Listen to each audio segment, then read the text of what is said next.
ఐక్యత సదస్సు చాలా మరి దేవుడు వారికి ఆ ఆలోచన ఇచ్చారేమో, చక్కటి మాటను అక్కడ రాశారు, సహోదరుల ఐక్యత.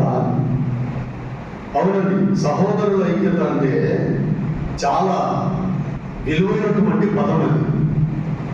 ఇప్పుడు నా సొంత మాటల్లో కాకుండా దేవుని యొక్క గ్రంథంలో నుంచి, పవిత్రమైన పరిశుద్ధమైన బైబిల్ గ్రంథంలో నుంచి, మనము కీర్తనల గ్రంథ భాగంలో నుంచి 133వ అధ్యాయం నుండి ఈ పవిత్రమైన బైబిల్ గ్రంథంలో దేవుడు ఏం చదివిస్తున్నారంటే, సహోదరులు ఐక్యత కలిగి నివసించుట ఎంత మేలు, ఎంత మనోహరం. ఆ మాటను అలా చదువుకుంటూ వెళ్ళిపోతే చాలా విషయాలు ఉన్నాయి, కానీ ఒక మాట మాత్రమే మనకు కావాలి కాబట్టి ఆ మాటని మీ ఎదుట పెడుతున్నానండి. ఇక్కడ ఏమని దేవుడు చెప్తున్నాడంటే, పరిశుద్ధ గ్రంథంలో బైబిల్ నుంచి, సహోదరులు ఐక్యత కలిగి ఉండుట ఎంత మేలు. ఒకవేళ ఐక్యత కలిగి ఉండటం ఎంత మేలు అంటే, ఐక్యత లేని చోట ఆ మేలు కలగదని అర్థం.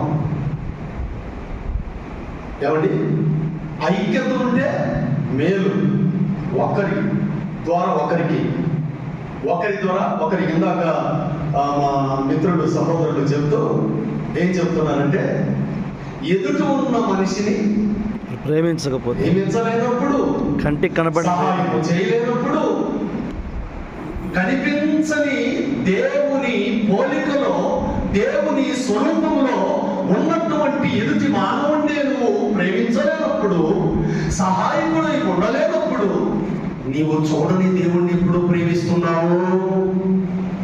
నీవు చూడనటువంటి దేవుణ్ణి ఎప్పుడు ప్రేమిస్తున్నావని చక్కటి విషయాన్ని చెప్పారు. ఆ మాట నాకు చాలా సంతోషం వేసింది. దేవునికి మహిమ కలుగునుగాక.